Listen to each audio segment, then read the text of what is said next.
ہم آئے ہیں،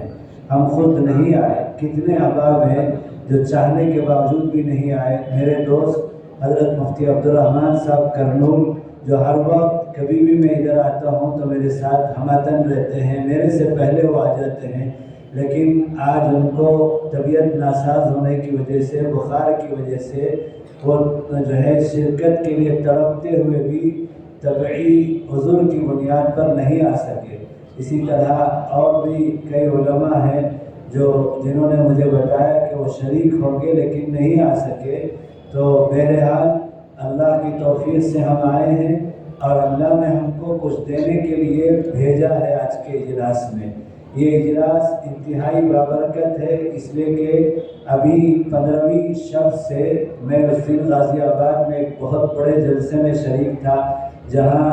تقریباً 34 طلبہ حافظ قرآن ہوئے غازی آباد کے مدرسہ امداد العلوم میں شب برات میں۔ تو بہت بڑا مجمع تھا، رات کو 2 بجے جلسہ ختم ہوا اور ایک آدمی ادھر ادھر پھرتا ہوا نظر نہیں آیا۔ سارا کا سارا مجمع بالکل ساکت و جامد ہمہ متوجہ ہو کر سنتے رہے۔ مجھے بڑی خوشی ہوئی، قرآن کی عظمت کا حق ادا کیا ان لوگوں نے۔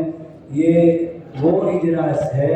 کہ حضرت مفکر اسلام مولانا سید ابوالحسن علیمی علیہ الرحمہ، جو قرآن پاک کے عاشق تھے اور جنہوں نے قرآن پاک کی تفسیر کے لیے ہمارے بڑے حضرت علامہ ابو سعود صاحب علیہ الرحمہ، جنہوں نے اس مدرسے کی بنیاد ڈالی، اور ہمارے جو ہیں امیر صاحب حاجی عبدالکریم صاحب رحمہ اللہ، جو اہل اللہ سے بہت زیادہ تعلق رکھتے تھے۔ اس زمانے میں آج سے 36 سال پہلے حضرت شاہ ابو سعود صاحب علیہ الرحمہ کو لے کر آئے ہیں، اور اس مدرسے کا آغاز حضرت کی دعاؤں سے ہوا ہے۔ ان کے چھوٹے بھائی حضرت مولانا ابراہیم صاحب بریش پوری، وہ اور مولانا مفکر اسلام علیمیہ سید ابوالحسن علیمی علیہ الرحمہ، دونوں تقسیم ملک سے، تحریک آزادی ملک سے پہلے یہاں سے سفر کر کے ہندوستان سے حضرت مولانا مفسر اعظم حضرت مولانا احمد علی لاہوری رحمۃ اللہ علیہ، جن کا مقام باطنی طور پر بہت اونچا تھا، ان کو سامنے والوں کے دل کے احوال کا کشف ہوتا تھا۔ کوئی بھی سامنے جاتے ہوئے ڈرتے تھے کہ سارے حالات حضرت خود بخود بیان فرماتے تھے، اور آخری دنوں میں تو اتنا غلبہ ہوا کہ گناہوں کی وجہ سے چہرے مسخ ہو کر انسانوں کے مختلف جانوروں کی شکل میں نظر آنے لگے۔ تو روز اقدس پر گئے مولانا احمد علی لاہوری رحمۃ اللہ علیہ، اور آقا صلی اللہ علیہ وسلم سے درخواست کی کہ یا رسول اللہ صلی اللہ علیہ وسلم، آپ اللہ تعالیٰ سے سفارش کیجئے اور میری ایک کیفیت یا تو ختم ہو جائے یا تو جو ہے مجھے بلا لیا جائے، مجھے اب جینا مشکل ہو رہا ہے۔ لوگوں کی بجائے، انسانوں کی بجائے مختلف جانوروں کی شکلوں میں گناہوں کی وجہ سے مجمع میں لوگ نظر آتے ہیں۔ یہ اتنا اونچے مقام پر اللہ نے ان کو پہنچایا تھا۔ یہ استاذ تھے مولانا احمد علی لاہوری رحمۃ اللہ علیہ، اور حضرت جی مولانا یوسف صاحب رحمۃ اللہ علیہ، حضرت جی مولانا انعام الحسن صاحب رحمۃ اللہ علیہ کا معمول تھا تقسیم سے پہلے بھی، جب لاہور، کراچی، راولپنڈی، اسلام آباد اور ریوٹ کے اجتماع میں جایا کرتے تھے تو بڑے اہتمام سے حضرت مولانا احمد علی لاہوری رحمۃ اللہ علیہ کے اس درس قرآن میں شریک ہوتے تھے۔ ایک مرتبہ تشریف لے گئے دونوں اکابرین ہمارے، حضرت جی مولانا یوسف صاحب اور حضرت جی مولانا انعام صاحب علیہ الرحمہ، تو حضرت کا درس چالو تھا اور یہ دونوں اکابر اپنے نظام کے تحت اجتماع میں جا رہے تھے، تو ایک پرچی میں لکھ کر کے کہ ہم حسب معمول آئے تھے لیکن حضرت کا درس شروع ہو چکا تھا، ملاقات نہیں ہو سکی، اس لیے دعا کی درخواست کے لیے ہم نے پرچی لکھا ہے۔ حضرت شفقتاً جیسے ہر مرتبہ دعا دیتے ہیں، اس دفعہ سامنے کی بجائے غائبانہ طور پر ہم کو اپنے مستجاب مقبول دعاؤں سے نواز دیں۔ درس کے ختم پر مولانا احمد علی لاہوری رحمۃ اللہ علیہ نے وہ پرچی دونوں حضرت جی کی پڑھی، اور پڑھنے کے بعد دار و قطار گریہ کے ساتھ حال طاری ہو گیا اور رونے لگے اور کہا مولوی یوسف اور مولوی انعام آئے تھے درس کے دوران میں، ملاقات نہیں ہو سکی اور دعا کی درخواست کے لیے پرچی دے کر گئے ہیں، اور فرمایا میرا معمول ہے میں ہمیشہ حضرت جی مولانا الیاس صاحب، حضرت جی مولانا یوسف صاحب، حضرت جی مولانا انعام صاحب کے لیے صرف ان کی درخواست پر نہیں بلکہ ہر دن میں اپنے درس قرآن کے بعد ان بزرگوں کے لیے دعا کرتا ہوں کہ اللہ ان کے فیض کو خوب سے عام فرمائے، ان کی حفاظت فرمائے، ان کی رہبری فرمائے، ان کی نصرت فرمائے، ان کے ساتھ عافیت کا معاملہ فرمائے۔ تو وہ مولانا احمد علی لاہوری رحمۃ اللہ علیہ کے پاس مفکر اسلام مولانا سید ابو الحسن علی میاں نے اور بڑے حضرت علامہ ابو سعود صاحب علیہ الرحمہ کے چھوٹے بھائی مولانا ابراہیم صاحب برج پوری نے اس ملک کے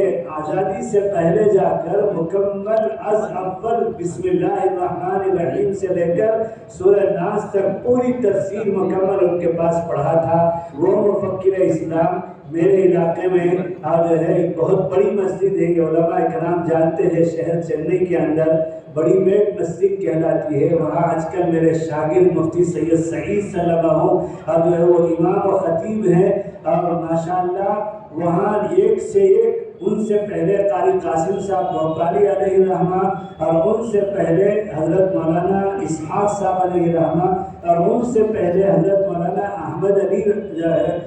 سرحدی رحمۃ اللہ علیہ، جن کو شیخ الہند مولانا محمود الحسن صاحب رحمۃ اللہ علیہ مجاہد آزادی اسیر مالٹا نے دیوبند سے جو سرحد سے تحریک آزادی جہاد آزادی میں شریک ہونے کے لیے آئے تھے، ان کو جنوب میں تحریک آزادی کے لیے اور بانی باقیات الصالحات ویلور کے معاون بننے کے لیے بھیجا تھا۔ وہ 30 سال وہاں بڑی میٹ کی مسجد میں امام تھے۔ وہ والی مسجد میں حضرت قاری قاسم صاحب بھوپالی نے 11 سال میں اپنا درس قرآن مکمل کیا، اور اس ختم کے درس پر، تکمیل کے درس پر سورہ ناس کی تفسیر اور اگلے دور کے آغاز کے لیے مفکر اسلام مولانا سید ابو الحسن علی میاں جو حضرت مولانا احمد علی لاہوری کے شاگرد تھے، ان کو دعوت دی، وہاں تشریف لائے۔ یہ بندہ ان کے ساتھ خادم تھا، اور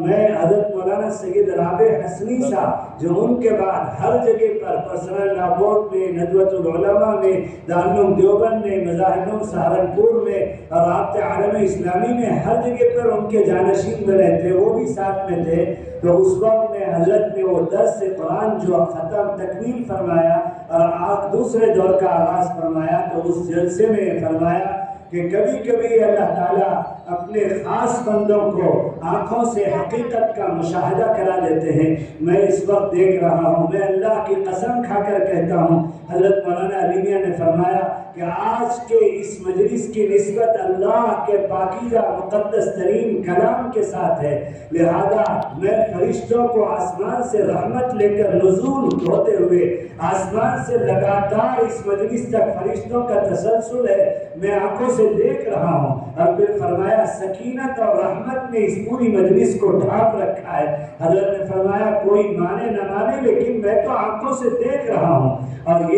پھر فرمایا کیوں نہ ہو، اس لیے کہ اس مجلس کی نسبت اللہ کے مقدس ترین کتاب ہدایت کے ساتھ ہے، اور یہ آخری کتاب آخری نبی پر آخری امت کی ہدایت کے لیے، قیامت تک کے آنے والے انسان کے لیے ہدی للمتقین، ہدی للعالمین، ہدی للناس، یہ والی کتاب کو اللہ نے اتارا تھا۔ تو حضرت نے فرمایا اس کتاب کے ساتھ اس مجلس کی نسبت ہے، تو کیوں نہ ہو، اس لیے کہ اللہ نے شب برات میں جو پاکیزہ مبارک رات ہے اور بہت بابرکت رات ہے، سورہ دخان کی اکثر شروع کی آیات کو مفسرین نے اسی رات کے بارے میں منطبق فرمایا کہ کلام پاک میں اللہ کلام پاک کے نزول کا تذکرہ سورہ دخان میں 15ویں شعبان کو لوح محفوظ سے اللہ نے آسمانی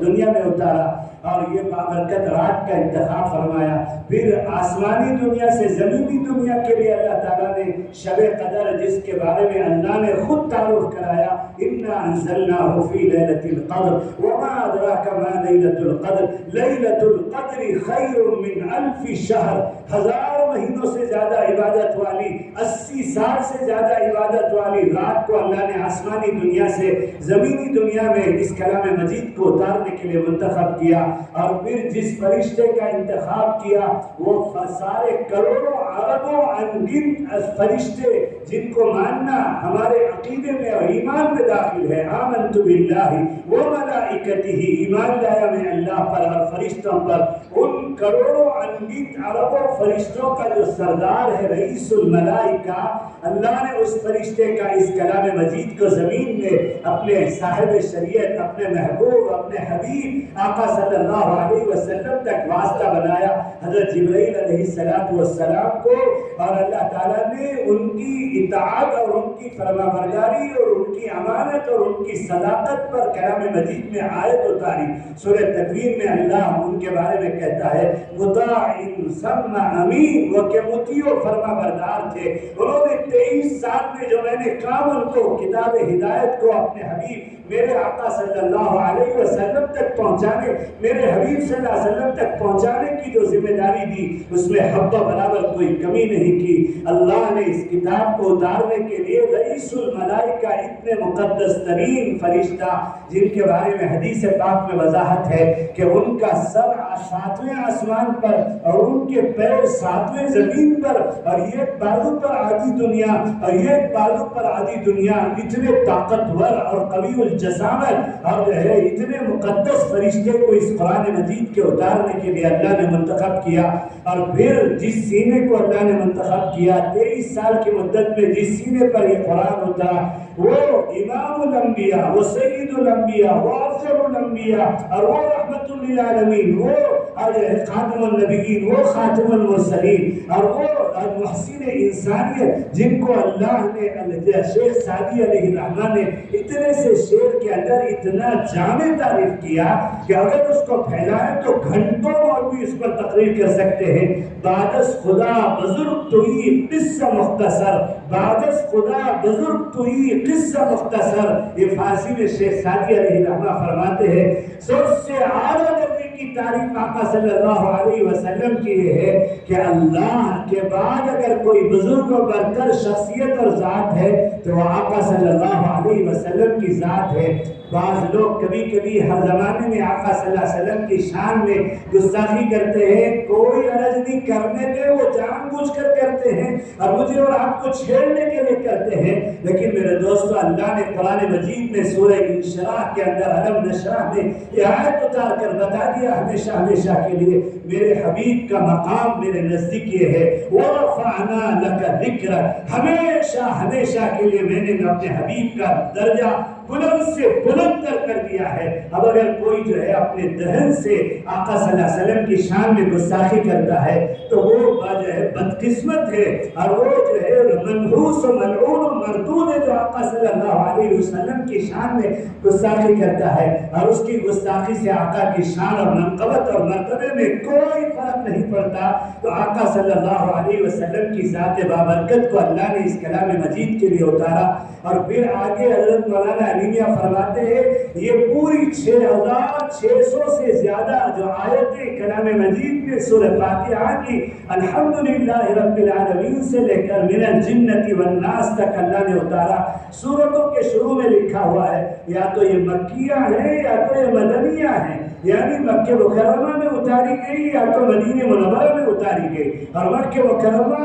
روئے زمین میں وہ مقدس ترین جگہ ہے۔ اللہ ہم سب کو بار بار لے جائے اور جہاں ایک رکعت پر 1,00,000 رکعت کا ثواب ملتا ہے، اور مدینہ منورہ میں ایک روایت کے مطابق 50,000 رکعت، ایک روایت کے مطابق 25,000 رکعت، اور ایک روایت کے مطابق 5,000 رکعت، یعنی آقا جہاں آرام فرما رہے ہیں۔ بعض محدثین کا آپس میں مناقشہ ہوتا ہے کہ مکہ مکرمہ کی سرزمین زیادہ افضل ہے یا مدینہ منورہ جہاں آقا آرام فرما رہے وہاں آقا جو ہے وہ افضل ترین ہے، تو دونوں طرح کی رائے پائی جاتی ہے۔ کچھ حضرات یہ کہتے ہیں، محدثین کا ایک طبقہ کہتے ہیں کہ جو ہے مکہ مکرمہ کی سرزمین مدینہ منورہ سے زیادہ مقدس ہے، اور کچھ اپنے دلائل کی وجہ سے کہتے ہیں کہ مدینہ منورہ جہاں آقا آرام فرما رہے ہیں وہ مکہ مکرمہ سے بھی زیادہ مقدس ترین ہے۔ تو ان دو مقدس ترین زمین کو اللہ تعالیٰ نے اس کلام مجید کے اتارنے کے لیے اللہ نے منتخب کیا،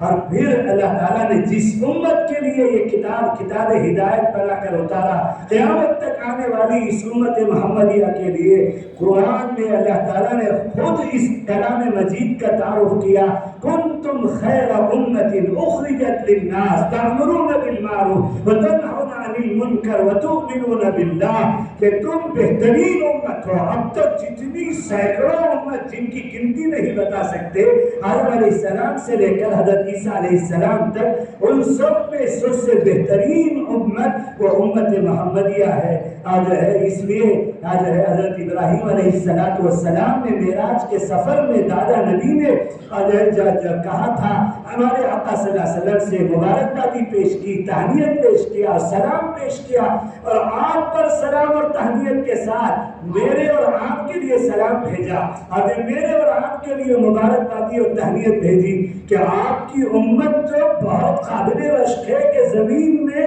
آسمان کے نیچے زمین کے اوپر اپنی زندگی میں یہ ایک سبحان اللہ کہتے ہیں، تو میں یہاں دیکھ رہا ہوں کہ ان کے لیے جنت میں درخت لگ رہا ہے، یہ الحمدللہ پر جنت میں درخت لگ رہا ہے۔ حضرت ابراہیم علیہ السلام نے آقا کی امت پر رشک کیا۔ تو میرے دوستوں، یہ حضرت مولانا علی میاں فرماتے ہیں، جب اللہ نے اس کلام مجید کے اتارنے کے لیے اتنے اہمیت کے ساتھ اور اہتمام کیا ہے، تو فرماتے ہیں کہ وہ سینہ جو ہمارے معصوم بچوں کا، یہ بچے بھی بہت زیادہ بابرکت اور بہت زیادہ مقدس ہیں، جن کے چھوٹے چھوٹے سینوں کے لیے اللہ تعالیٰ نے منتخب کیا۔ اور آپ نے دیکھا کہ یہ بچے اور بھی چھوٹے چھوٹے بچے، نابالغ بچے، جن کو بلوغ کی شرط نہ پائے جانے کی وجہ سے 5 سال تک تراویح میں کلام مجید سنانے کے لیے انتظار کرنا پڑتا ہے، چھوٹے چھوٹے بچے حافظ قرآن ہوتے ہیں۔ یہ اللہ کی قدرت ہے، اور اللہ نے، میں نے جو آیت پڑھی، اِنَّا نَحْنُ نَزَّلْنَا الذِّكْرَ وَإِنَّا لَهُ لَحَافِظُونَ، کہ میں نے اس دین کو، اس کتاب کو نازل کیا ہے، اور یہ میرا دین ہے، اور میں نے اس کی حفاظت اپنے ذمے میں لیا ہے۔ اور اللہ بہت قدرت والے ہیں، اور اللہ اپنی قدرت سے اس کلام مجید کی حفاظت کے لیے چھوٹے بچوں کے سینوں کے لیے اللہ نے منتخب کیا۔ مولانا علی میاں فرماتے ہیں، یہ حفاظ اکرام قابل مبارکباد ہیں، ان کے والدین قابل مبارکباد ہیں، ان کے اساتذہ قابل مبارکباد ہیں، اور ان کے مدرسے کی انتظامیہ قابل مبارکباد ہے، اور ان پر خرچ کرنے والے اور ایک طالب علم کے حافظ قرآن ہونے تک دامے درمے سخنے جس طرح بھی ان کے لیے تعاون کیا، وہ بھی قابل مبارکباد ہیں۔ آگے فرماتے ہیں کہ جس نے ان کے لیے دعائیں کی، اور وہ بھی قابل مبارکباد ہیں۔ آگے فرماتے ہیں جنہوں نے ان کی طرف محبت کی نظروں سے دیکھا، وہ بھی قابل مبارکباد ہیں۔ تو میرے دوستوں، یہ آج کا جلسہ قرآن پاک کی طرف اس کی نسبت ہے۔ یہ 6 بچوں نے آپ کے سامنے آخری سبق 25ویں پارے کا رکوع سنایا، اور قرآن کبھی ختم نہیں ہوتا۔ یہاں آپ نے بینر میں دیکھا، آپ دیکھ رہے ہیں، لکھا ہوا ہے سالانہ جلسہ تکمیل حفظ قرآن مجید۔ تکمیل کا لفظ، مکمل کا لفظ استعمال کیا جائے گا،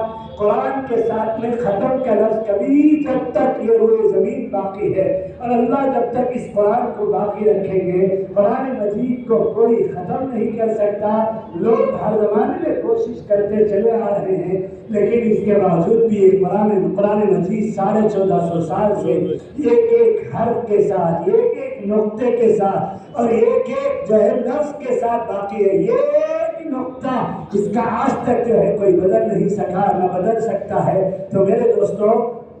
لوگ کروڑوں کی تعداد میں قرآن جلا کے دیکھ لیا، لوگوں نے مدرسوں پر بلڈوزر چلا کے دیکھ لیا رشیا میں، لوگوں نے جو ہے کتنے طریقے سے قرآن کو ختم کرنے کی کوشش کر کے دیکھ لی، لیکن ان بچوں کے سینے میں جو قرآن مجید ہے ان کو کون ختم کر سکتا ہے؟ اور اللہ نے یہ حفاظت کا طریقہ اختیار کیا ہے اپنے جو اس مقدس ترین کتاب کی حفاظت کے لیے۔ علی میاں فرماتے ہیں کہ وہ کاغذ جو قرآن کے چھپنے کے لیے استعمال ہو گیا، وہ کاغذ کو اب جو ہے بوسہ دیا جائے گا، اس کی عظمت کی جائے گی، وہ کاغذ مقدس ترین ہے، وہ سیاہی جو اس قرآن مجید کے لکھنے کے لیے استعمال ہو گیا وہ دنیا کے تمام سیاہیوں میں اور ہے وہ مقدس ترین سیاہی ہے۔ اور پھر فرماتے ہیں وہ انگلی جو قرآن پاک کی کتابت کے لیے استعمال ہو گئی وہ مقدس ترین ہے۔ بہرحال قرآن کی طرف جس چیز کی نسبت ہو گئی، اور آج کے یہ اجلاس کی نسبت ان 6 حفاظ کرام کے تکمیل حفظ قرآن مجید، آپ نے پورا ہی ان بچوں کا حفظ قرآن مجید کا 32 پارے کا آخری سبق آپ نے سنا، اور ان بچوں نے 5 منٹ میں پڑھ کے پورا کر لیا، قرآن مجید کی تکمیل ہو گئی۔ لیکن میرے دوستو آپ کو معلوم ہونا چاہیے، میں اہل نبیات کو دعوت دیتا ہوں کہ کبھی سال بھر میں ایک دن مہمان خانے میں آ کر ٹھہرے، اور صبح سے لے کر ہمارے بچے جو جاگتے ہوئے قال اللہ قال رسول پڑھتے ہیں، اور صبح سے لے کر ناشتے تک، ناشتے کے بعد سے دوپہر تک، دوپہر کے بعد سے عصر تک، اور بعض بچے عصر سے مغرب تک بھی، اور بعض بچے مغرب سے عشاء تک، پھر عشاء کے بعد رات کو 10 بجے تک، اور پھر اختیاری طور پر 11 بجے تک 12 بجے تک پڑھتے رہتے ہیں۔ ایک حافظ، ایک ناظرہ پڑھنے والا طالب علم جنہوں نے ابھی شعبہ ناظرہ میں پہلا دوسرا تیسرا انعام لیا، دیکھ کر پڑھنے کو ناظرہ کہتے ہیں، 2 سال ایک طالب علم کو لگتے ہیں، اور وہ طالب علم آگے بڑھ کر شعبہ حفظ میں داخل ہوتا ہے تو 3 یا 4 سال حافظ قرآن جو آج بنے ہیں، اور یہ بچے بعض بچے میرے ساتھ ایک رام ناٹ کے ایرواری کے حافظ قرآن تھے، 40 سال پہلے مدرسے احیاء علوم میں ہم 7 طلبہ تھے، تو ان میں ایک ساتھی تھے حافظ احمد سلیم جو اس وقت کیرل میں کوالالمپور میں ملیشیا میں ایک بڑی مسجد میں امام ہے، ان کو حفظ کرنے میں پورے 8 سال لگ گئے، 8 سال لگ گئے، لیکن کبھی انہوں نے ہمت نہیں ہاری، اور ان کے ساتھی ان کے گھر والے ان کو تانا دیتے تھے، لیکن جو ہے وہ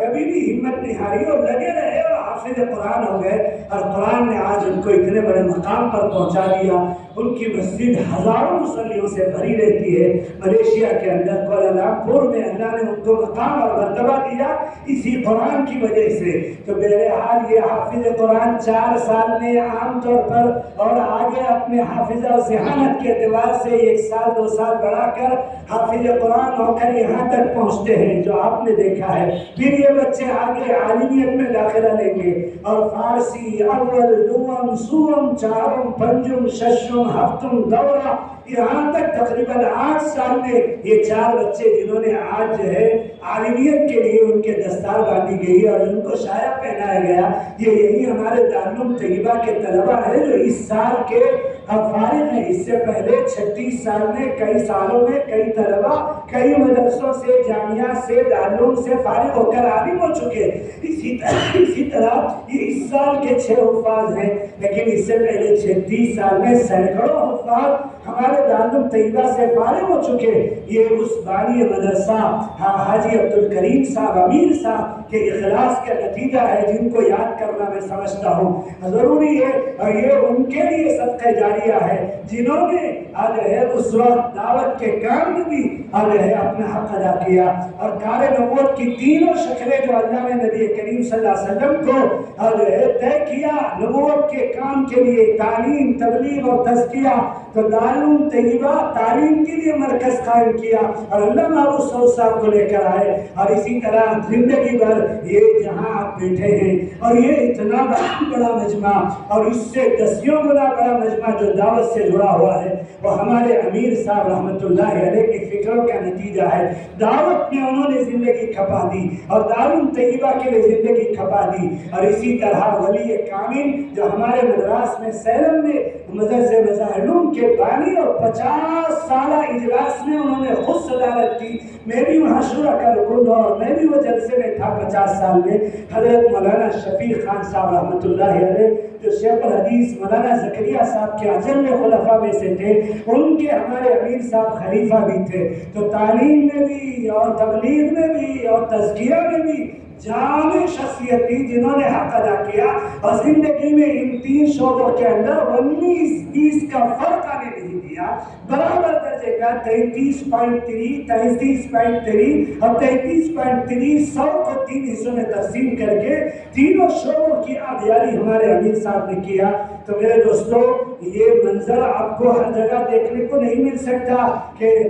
دعوت و تبلیغ کے مرکز میں مدرسے کا جلسہ ہو رہا ہے اور اتنا بڑا مجمع دارالعلوم طیبہ کے سارا اجلاس میں مرکز میں شریک ہے. یہ ہمارے امیر صاحب کی خصوصیت ہے. اللہ ان کے درجات کو بلند فرمائے اور اللہ ان کو اعلیٰ سے اعلیٰ مقام عطا فرمائے اور اللہ ان کے اس لگائے ہوئے باغ کو، پودے کو قیامت تک شجر طوبہ بنا دے. تو میرے دوستوں، یہ دستار بندی یہ کوئی معمولی بات نہیں ہے. ہم مدرسے والے ہیں. مولانا رفیع صاحب اس وقت ذمہ دار ہیں امیر صاحب کے صاحبزادے محترم، اور یہ مدرسے کی کمیٹی آپ کے سامنے بیٹھی ہوئی ہے. اور جو ہے ہم تو ذرا سی حرکت کرتے ہیں، کبھی آتے ہیں ان طلبہ میں نصیحت کرتے ہیں چلے جاتے ہیں، اور یہ حضرات کبھی جو ہے ان مدرسوں کے لیے فکر کرتے ہیں تو ان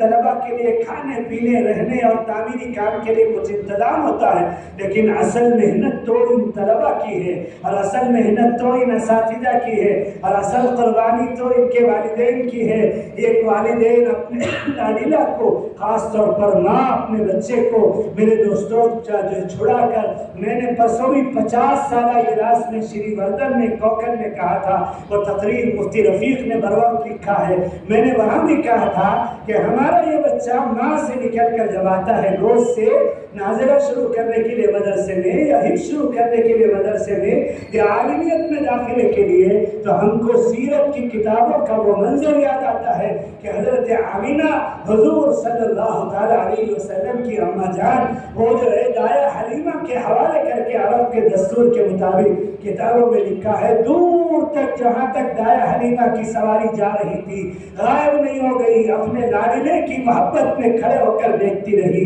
وہی والا منظر ہمارے ان بچوں کی ماں کا ہوتا ہے. کوئی ماں کون ہے جو پسند کرے گی؟ آپ کو تجربہ ہے، آپ اپنے لاڈلے کو اسکول سے واپسی میں آدھے گھنٹے کی تاخیر برداشت نہیں کرتے، اور آدھا گھنٹہ اگر اسکول کی وین نے واپس نہیں کیا، آپ کے بچے کو گھر نہیں پہنچا تو آپ پریشان ہو جاتے ہیں، زمین آپ کے پیروں سے نکل جاتی ہے. لیکن ہماری یہ مائیں اور ہمارے باپ ان بچوں کے یہ بھی ان کے لاڈلے ہیں، یہ بھی ان کے پیارے ہیں، یہ بھی ان کی اولاد ہیں، اور انہوں نے ان کو جنا ہے. وہ دل پر پتھر رکھ کر کے بھیجتی ہیں، اور کبھی کبھی جو ہے ان کے لاڈلے یاد آتے ہیں تو وہ ان کا نام لے کر روتی ہیں، پڑھاتی ہیں، اور دیگر اللہ سے کہتی ہے، اللہ میں نے میرے بچے کو حافظ قرآن ہونے کے لیے بھیجا ہے، میرے بچے کو حافظ قرآن بنا کر جلد سے جلد بھیج دیجیے. تھوڑی دیر رو کر صبر کر لیتی ہے، اور ادھر بیعینی اسی وقت میں وہ چھوٹا سا بچہ اپنی ماں کو یاد کرتا ہے. سامنے ریال میں قرآن مجید رکھا ہوا ہے،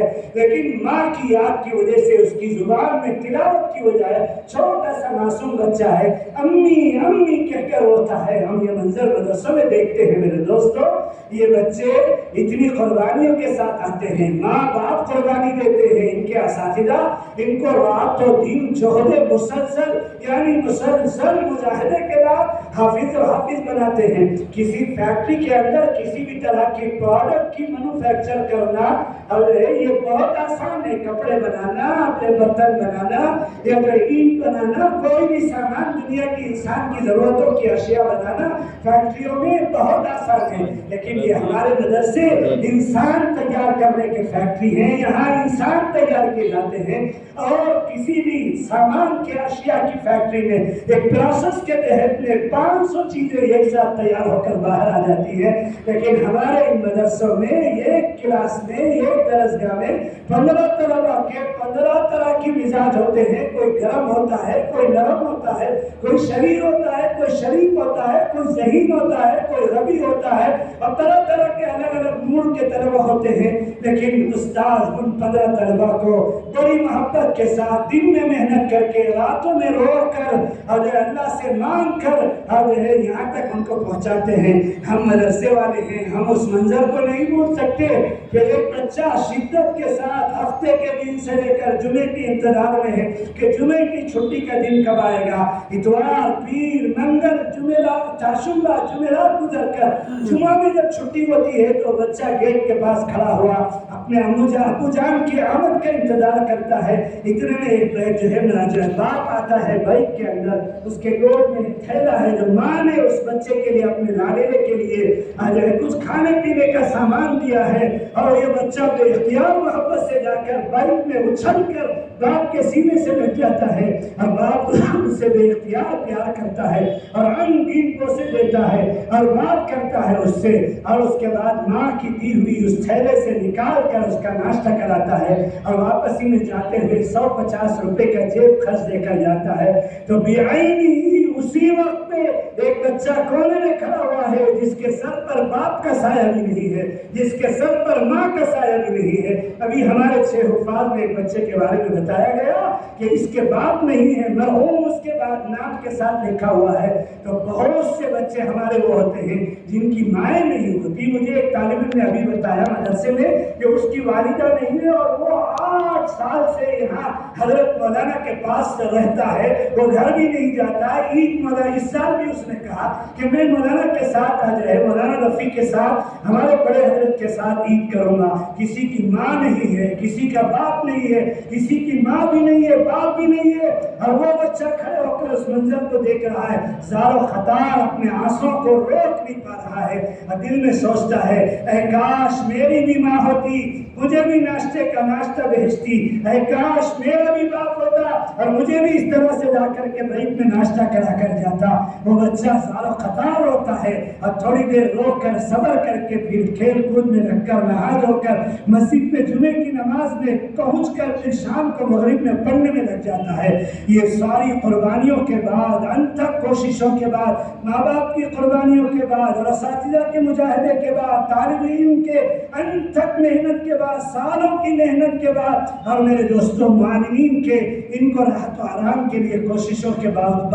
یہ منظر حافظ قرآن ہونے کا, آخری سبق کا اور ان کے سروں میں پگڑی باندھنے کا آتا ہے. یہ میرے دوستوں واقعی قابل مبارکباد ہے. میں آج کے اس عظیم الشان جلسے میں, جس جلسے کو اللہ دیکھ رہا ہے اور ہم سب کی حاضری اللہ کے پاس درج ہوئی ہے, اور اللہ ہماری اس حاضری کو ذریعہ بنا کر ہماری زندگی کو قرآن جیسی زندگی بنا دے, کوئی مشکل نہیں ہے. ہم نے ان بچوں کے اس پیارے منظر کو دیکھا ہے اور یہ جھلک ہے, یہ ماڈل ہے, اور یہ جو ہے کیا کہتے ہیں ڈپلیکیٹ ہے جو آپ نے دیکھا ہے. اس کا اصل تو کل کو روز اول آدم علیہ السلام سے لے کر روز اخیر آخری انسان تک کی صفحے ہوں گی, اور ہر امت کے خواص ہوں گے, اولیاء ہوں گے, صحابہ ہوں گے, اور ان کے سامنے اللہ تعالیٰ, میں نے حدیث پڑھی, اقرا ورتقی ورتل کما کنت ترتل فی الدنیا. ان حافظ قرآن کو اللہ بلائیں گے اور جو ہے ان کے والدین کو سورج اور چاند سے زیادہ چمکدار تاج پہنائیں گے, اور پھر ان حفاظ اکرام سے اللہ کہیں گے, اے اللہ سامنے بلائے گا ان حفاظ اکرام کو اور کہے گا خود ہی کہ ایک آیت پر جیسے دنیا میں تجوید کے ساتھ پڑھتا تھا اور جنت کے ایک درجہ چڑھ اور پڑھتے چلا جا, جنت کے درجے چلا جا, ہزاروں درجے. آج دنیا میں زیادہ سے زیادہ 150 فلور کی عمارت ہے, برج دبئی, برج خلیفہ جس کو کہتے ہیں, اور سعودیہ بنانے جا رہی ہے 200 فلور کی. اور یہ حافظ قرآن جو آج حافظ ہوئے ہیں, اس سے پہلے حافظ ہوئے ہیں, اور مجمع میں جتنے حافظ قرآن ہیں ان سب کا مرتبہ ہزاروں فلور کی جنت اللہ تعالیٰ عطا فرمائیں گے. اور جنت کیا چیز ہے؟ جنتی کے لیے عیش و آرام کی جگہ ہے, جہاں حوریں ہیں, نہریں ہیں, محلیں ہیں,